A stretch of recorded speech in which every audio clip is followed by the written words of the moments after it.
big cracks and gaps in their tails, which the dead just yearn to fill. For the dead have second-hand stories to share with you, if you'd only let them get a foot in the door. But the dead can watch, and they can wait. For Mahony doesn't see them now. He stopped seeing them a long time ago.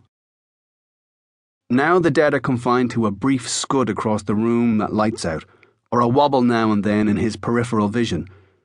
Now Mahony can ignore them in much the same way as you'd ignore the ticks of an overloud grandfather clock.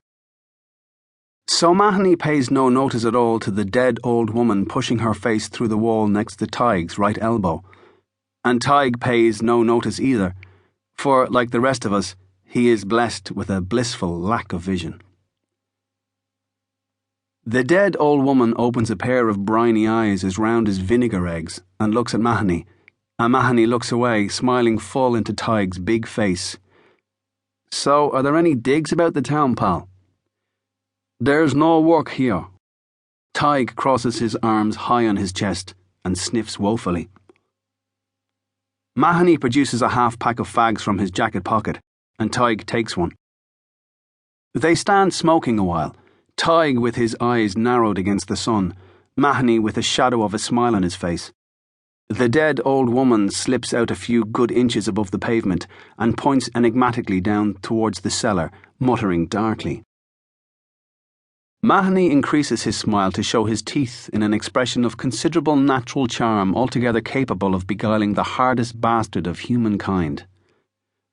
Well, the last thing I need is work. I'm taking a break from the city. It's the city, is it? The dead old woman draws close enough to whisper in Mahony's ear.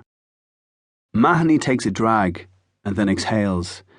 It is, with the noise and the cars and the rats. Rats, are there? Tighe narrows his eyes. As big as sheep. Tighe is outwardly unmoved, although he sympathises deep in his soul. Rats are a very great problem in the world, he says sagely. They are in Dublin. So what brought you here? I wanted to see a bit of greenery. Do you know on the map there's nothing at all around you?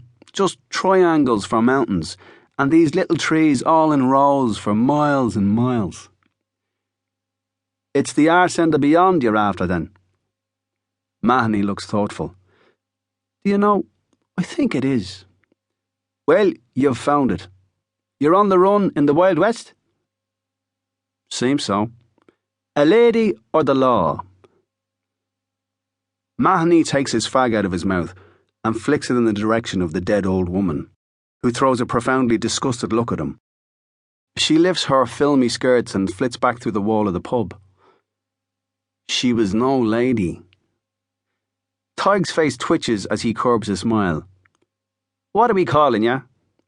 Mahony. Tighe notes a good firm handshake. Mahony it is then. So will I find a bed tonight, or will I have to curl up with those antiques on the bench there? Tighe withholds a fart just while he's thinking. Shauna Burke rents out rooms to paying guests at Rathmore House up in the forest. That's about it. Oh, that'll be grand. Tighe takes a thorough glance at Mahony. He'll admit that he has a sort of bearing about him. He's not a bad height, and he's strong-looking, handy even. He's been into his 20s, and he'll come out again the other side none the worse for it. He has the kind of face that will stay young. But he could do with a wash. He has the stubble of days on his chin, and his trousers are ridiculous, tight around the crotch and wide enough at the bottom to mop the main road. Tighe nods at them. They're all the rage now, them trousers? They are, yeah. Do you not feel like a bit of an idiot wearing them? Mahony smiles. They all wear them in town. There's wider. Tighe raises his eyebrows a fraction. Is there now? Well, you wouldn't want to be caught in a gust of wind. Tighe can see that the girls would be falling over themselves if this fella ever had the notion to shave himself or pick up a bar of soap. And Mahony knows it too. It's there in the curve of his smile and the light in his dark eyes.